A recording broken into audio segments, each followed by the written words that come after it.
मैं जब गई थी तो मैं अपना विश्वकर्मा पूजा था तो मैं ताला खोल के अंदर साफ सफाई करने के लिए गई थी। तो वहाँ पे जब सफाई कर रही थी तो अंदर से अपना बंद करके अपना सफाई कर रही थी। तब तक मैं ये अर्चना शर्मा जो मेरे बुआ का लड़का बुआ की मतलब भाभी लगेगी, बुआ का लड़का की वाइफ है, और ये उसका बेटा, दोनों आके जोर जबरदस्ती करने लगा। क्यों ये किया, क्यों घुस के आई हो, और मारपीट करने की कोशिश की कि ये करेंगे वो करेंगे। फिर उसी समय थाने वाले को किसी ने खबर किया तो थाने वाले आ गए। फिर बताने लगे कि उल्टा पुल्टा बोलने लगे कि मेरा घर है, आप चले जाओ यहाँ से, ये हमको दे दिए हैं, ये पूरा संपत्ति मेरा है, ये सब बोल के वो इस तरह से करने लगे और बोलने लगे मेरा सामान लेके जा रही है। अब बताइए, मेरे पिताजी का संपत्ति, मेरे सब सामान पिताजी का, सब कुछ पिताजी का, फिर मेरे ऊपर ही उल्टा इल्ज़ाम लगा रही है। जमीन किनके नाम से है? मेरे पिताजी के नाम से जमीन है। उनका फॉर्म चलता था। क्या नाम है? रामेश्वर प्रसाद शर्मा। उनका फॉर्म चलता था रामको इंजीनियरिंग वर्क्स, उसको उन्होंने बंद करके अपने नाम से फॉर्म खोल लिया और बिजली का कनेक्शन सब अपने नाम से लेके चला रहे थे, जबकि उनके पास कोई पेपर नहीं, बिना पेपर बिना डॉक्यूमेंट्स के ये सब इलीगल काम हो रहा है। अब इसके पीछे क्या कर रही हैं, क्या नहीं कर रही है, किसको पता है। हमारी बुआ का लड़का है जो दीपक शर्मा, जो जिसको चलाने के लिए दिया गया था मेरे पिताजी ने फॉर्म को, वो मेरे बुआ का लड़का है। कब दिया गया था? वैसे तो वो अपना पूरा फॉर्म खुद ही चलाते थे, उनको साथ में रखे हुए थे। जब उनकी तबीयत खराब होने लगी तब उनको पावर दिया गया कि आप उनको चलाओ, और उसके बाद जो भी इनकम है सोर्स उसको दो। उसमें उनको उल्टा पैसा भी देते थे चलाने के लिए, जो भी घटता बढ़ता था वो सब भी करते थे। उसके बाद फिर उनका निधन हुआ मेरे पिताजी का 2007 में। उसके बाद से 2008 में अर्चना शर्मा अपने नाम से चलाने लगी। करंट में मेरे पिताजी का रामेश्वर प्रसाद शर्मा के नाम से, जमीन किसी के नाम से नहीं, उन लोगों के नाम से तो है ही नहीं है, वाली नहीं। आपके पिताजी का कितने वंशज? मैं ही सिर्फ वारिस, और कोई नहीं है। कितने बाल बच्चे हैं? कोई बाल बच्चे नहीं है, मैं ही अकेले हूँ। मैं जमीन पे बोली, मैं मेरे पिताजी का भाई, मेरे को यहाँ पे ये मेरे को रहना है अब यहाँ पे। मेरा ऑलरेडी मैं सर्विस करती हूँ झारखंड में फॉरेस्ट डिपार्टमेंट में, तो अब तो 3 साल है रिटायरमेंट का, तो मुझे आना पड़ेगा ना, मुझे तो कुछ ना कुछ करना पड़ेगा ना। मैं ऐसे बैठे तो नहीं रह सकती हूँ ना। आखिर 11 साल की सर्विस में क्या मिलेगा हमें, बताइए। तो नहीं, उनके पास कोई आधार नहीं, खाली वर्बल ही है, वर्बल बोल रहे हैं कि अब रह रहे हैं, ये है वर्बल, कोई डॉक्यूमेंट नहीं है उनके पास। पिताजी ने कोई डॉक्यूमेंट्स नहीं दिया है, कोई एग्रीमेंट नहीं है, एग्रीमेंट पेपर भी नहीं है उनके पास कोई भी। पुलिस प्रशासन क्या बोल रहा है? पुलिस प्रशासन बोलती है सिविल मैटर है, आप सिविल में जाइए, इससे आप वकील से बात कीजिए, यही बोलते हैं पुलिस प्रशासन। सिविल में क्या मैटर है? वो केस चल रहा है पहले से केस चल रहा है, तो वो तो डिस्प्यूट चाचा ने किया हुआ है केस, तो ये तो मेरे पिताजी का संपत्ति है, तो उसमें इसको कैसे शामिल कर सकते हैं? केस जो है ये जमीन पे चला या कोई अदर जमीन पे चल रहा है? दूसरी जमीन पे चल रहा है, क्योंकि वो भाइयों का आपस में डिस्प्यूट है, तो जो प्रॉपर्टी है ज्वाइंट प्रॉपर्टी, उसमें चल रहा है केस।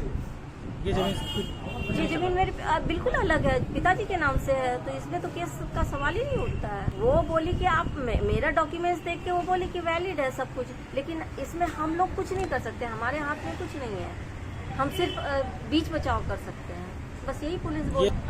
सारे लोग, थाने वाले भी यही बात बोले, एसपी भी यही बात बोले। फिर वो लोग ने जबरन ताला लगा दिया। मैं जो ताला लगा, मेरा जो ताला था उसके एक और ताला लगा दिया। फिर अंदर से पता नहीं कहाँ से घुस के फिर अंदर से भी बंद कर दिया सब। ये घटना कब की है? जब मैं इसका इंफॉर्मेशन दी एसपी और थाने में, तो वो लोग बोले कि अब किसी का भी नहीं खुलेगा ताला, ना उनका खुलेगा ना आपका खुलेगा, एज इट इज ऐसा ही रहेगा जब तक कि कोई फैसला नहीं होगा। अब फैसला कब होगा? ये बात कौन बोला? थाने में बोला गया, एसपी ने बोला, थानेदार ने बोला, सब सही बात बोल रहे हैं। ये बात कब बोले? कब बोला? एक दिन बाद। क्या नाम हुआ आपका? वंदना प्रशांत शर्मा।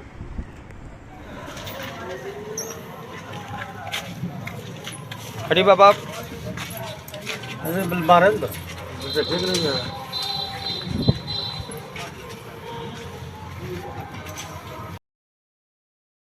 मेरा 7 ताला लगा हुआ था, सब वो लोग माफिया लोग से तोड़वाई है, अंदर घुसी। और उसके बाद मेरे से आश्चर्य की बात ये है कि पुलिस क्या कि पुलिस को बुलाया गया तो पुलिस क्या कि उसी का ताला लगा दिए। जब मैं बोली मेरा भी ताला लगना चाहिए तो बोले नहीं नहीं यही रहेगा, चाबी मेरे पास है। तो ये गलत क्राइम वो किया है। वो हाँ, मैं कितना 84 से मैं रह रही हूँ यहाँ, मेरा बिजनेस चल रहा है, 84 से हस्बैंड बिजनेस कर रहा है। तो ये पुलिस को तो ये उससे क्वेश्चन करना चाहिए था कि आप ये ताला कैसे खोलिए, तोड़ी भी है तो वो ताला हमको चाहिए। उसके बाद पुलिस ने कुछ नहीं बोला, बस उसका ताला लगा के चला गया। तो क्यों मैं पुलिस को बोली मैं अपना ताला लगाऊंगी, वो लगाने नहीं दे, फिर भी मैं जबरन लगाई अपना ताला। ये पूरा ओपन था, वो पूरा मैं खुद से पूरा बंद करके अपना, ये मेरा ताला है। और ये पुलिस को मैं हाथ जोड़ के प्रार्थना करती हूँ, मेरा कंपनी चलता है, मेरे बहुत कोई मेरे यहाँ से रोजी रोजगार है सबका, ये खोलना पड़ेगा। और ये अगर पुलिस नहीं खोलती है तो ये कोर्ट का अवहेलना है। परसों सुबह 5 साढ़े 5 बजे के आसपास मेरी बुआ जो है, मेरी बुआ, वो कुछ गुंडों को लेके या अगल बगल जितने भी होते हैं 50-60 लोगों को लेके मेरे जो फैक्ट्री का फ्रंट फेस का जो गेट है उसका ताला तोड़ा गया, अंदर जबरन घुस के कब्जा करने का पूरा कोशिश किया गया। और जब हम लोग को ये चीज़ पता चला तो हम लोग गए बाहर, उनसे बात करने का भी कोशिश, आप ऐसा क्यों कर रही हैं? वो बोली कि मेरा ज़मीन है, यहाँ पे तुम लोग ऐसे रह रहे हो, जो भी है उस तरह से बोला गया। प्रशासन को हमने फ़ोन किया 112 में, तो प्रशासन आया, उस समय पेट्रोलिंग में था वो, तो उनके सामने ताला लग रहा है पर वो उस समय नहीं कुछ किए। वो बोले कि आप 112 में फ़ोन कीजिए और वहाँ से आएंगे। फिर प्रशासन जब आए तो उनके सामने उनका ताला लगा हुआ है। हम लोग बोल रहे कि यहाँ पे हम लोग का ताला लगा हुआ था, उस ताले को कहाँ गया, वो ताला तोड़ के वो कहाँ गया, वो ताला नहीं दी। अब प्रशासन जो है उनका ताला लगा के अपने पास चाबी रखा या उनके पास चाबी रखा और फिर हम लोग को बोले कि आने के लिए कोतवाली थाना में, वहाँ पे फिर सुलह के लिए था। तो ये क्रिमिनल ऑफेंस है, इस क्रिमिनल ऑफेंस को आप FIR रजिस्टर्ड कीजिए सबसे पहली बात। और ये कोर्ट का मामला है, तो कोर्ट डिसाइड करेगी कि इसको हम किस तरीके से देखें। आज से नहीं चल रहा है ये 18-19 के आसपास का ये कोर्ट में टाइटल सूट किया गया है। तो कोर्ट जो न्याय देगा, कोर्ट जिस तरफ से जो भी चीज़ बोलेगा वो सब चीज़ हम लोग को मान्य है। सिर्फ इसी ज़मीन का नहीं है, 4-5 ज़मीन और है, सारा में होना है। तो सारा में जो जिस तरीके से होगा हमको भी मान्य होगा, उनको भी मान्य होना चाहिए। तो किसी को जबरन तरीके से आप कीजिएगा तो ये फिर तो आप डर फैलाना हुआ ना। रामेश्वर प्रसाद शर्मा के नाम से है। उनके कितने वंशज हैं? उनके वंशज, उनका कोई भी बाल बच्चा नहीं है, कोई भी बात वंशावली है। कब देहांत हुआ उनका? उनका देहांत 2008 में, 7 या 8 में। क्या करते थे वो? उनका गन फैक्ट्री था और रैंको इंजीनियरिंग पहले उन्हीं के नाम से मेरे हस्बैंड काम करते थे। मैंने उन्हीं के नाम से ये कंपनी चलती थी। मेरे हस्बैंड जैसे एक माता पिता का बेटा चलाता है वैसे उनका ये चलाते थे। वो बोल रही है उनके पिताजी, हम लोग के पास बहुत सारा प्रूफ है, कहीं उसके एक्चुअली उसके बायोलॉजिकल फादर उसके चंद्रशेखर शर्मा है, कहीं पे सर्टिफिकेट में उसके फादर चंद्रशेखर शर्मा है, कहीं पे उसके सर्टिफिकेट में रामेश्वर प्रसाद शर्मा। ये तय करे कि उसके फादर है कौन। वो क्लेम जो कर रही है ये गलत है। हमारे पास प्रूफ है, हमारे पास प्रूफ है। कि ओरिजिनल रामेश्वर प्रसाद शर्मा जो है वो क्लेम किए कि मेरा कोई भी बाल बच्चा नहीं है, मैं और मेरी वाइफ है।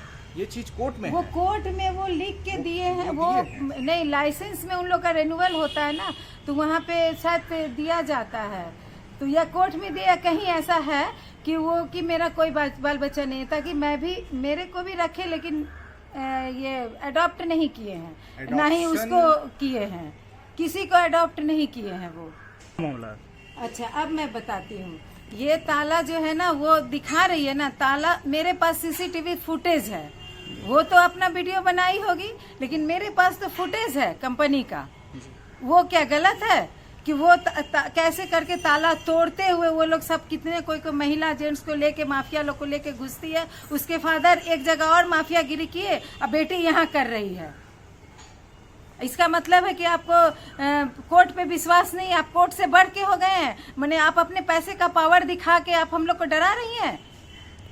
मैं कोर्ट से भी ज्यादा बढ़ के है वो, माफिया लोग को लेके चलती है, हम लोग को डरा, हम लोग को हर दिन वो धमकी दिलवा रही है कि तुम लोग को उठाएंगे, पकड़ेंगे, मारेंगे, पकड़ पकड़ के पीटेंगे, मॉर्निंग वॉक करना मुश्किल कर देंगे, तुम्हारा बेटे को निकलना मुश्किल कर देंगे। हर समय हम लोग को धमकी मिल रहा है उन लोगों की तरफ से। अच्छा, कोर्ट में जो मामला चल रहा है ये कब से चल रही है? 2019 से। क्या चीज चल रहा है? हाँ, 2019 से पार्टीशन सूट। हाँ, 2019 से पार्टीशन सूट, उसमें ये भी जमीन शामिल है। अर्चना शर्मा। आपका क्या नाम? ऋषभ दीपक।